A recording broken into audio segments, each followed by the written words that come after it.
I'm Irene and we're going to read the Tooter Pepperday. Chapter 11. Better be careful. Several days later, Tooter was outside teaching Chucky how to speed long distance. Tooter, called Mrs. Pepperday. Her mother was waiting in the kitchen. She had a scowl on her face. She pointed to the shoebox. Is this your doing? Is what? Said Tooter. You know what? Said her mother. Don't act innocent. Tooter walked all over to the shoebox. The sign now said 11 days still hatching.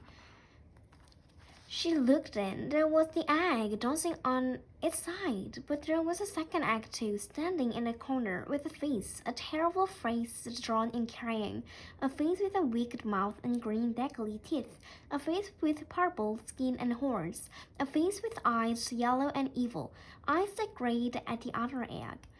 What is it? Said Tooter. Some kind of voodoo egg?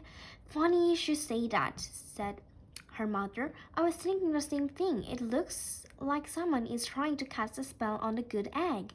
Tooter stared at her mother. Who would do that? Her mother squeezed Tooter's cheeks until her mouth was like a fish. You would do that, little miss, because you don't like it here, so you're trying to sabotage. What's sabotage? Said Tooter through her fish mouth. She hated having her cheeks squeezed. Sabotage, said her mother, is messing things up so you can get your own way, like sneaking into your father's computer and sneaking yourself into his story, like putting a pair of my earrings on Harvey's ears. Tooter looked shocked. You think I did all that? Her mother snorted. No, I think the tooth fairy did it. She let go of her daughter's cheek. She took the voodoo egg from the box and gave it to Tooter. Draw this on the compass hip. Tooter screeched. I hate the compass hip. Her mother pointed to the door. Do I have to do it, I confess, said Tooter. Yes. Tooter stomped her foot, stuck her tongue out at the good egg, and laughed. Tooter hated when her mother had everything figured out. What was the point of confessing? She was glad she didn't. And now she had a name for her recent activities. Sabotage.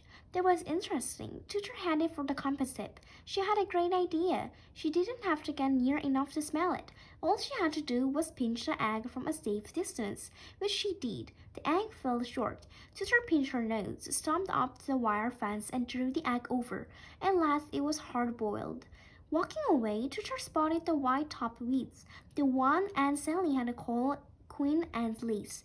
Look really close at one, and see what you find in the middle. Tooter picked one up out. She looked. It was lace, all right, like a dolly, round the size of a small pancake. She knelt down to look closer. There was a faint odor of carrots. Yes, there was something in the middle of the lace.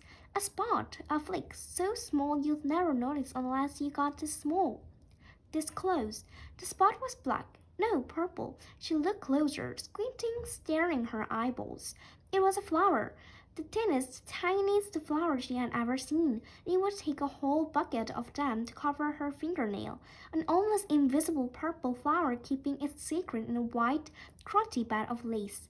Wow! What else had Aunt Sally said? Pull up one of those plants and smell the note. Mitten sheep's leaves. Sassafras. She found one. She pulled it from the earth. The root didn't look different from any other root. She smelled it. She took a warning. She found Aunt Sally in a barn. She wagged the root under her nose. Root beer, Aunt Sally smiled. Root beer, ate it. And did you find anything in a Queen Anne's lace? Sure did, said Tooter. A purple flower, the world's littlest. Aunt Sally shook her finger at Tooter. Better be careful, or you might become a farmer. No way, said Tooter, laughing.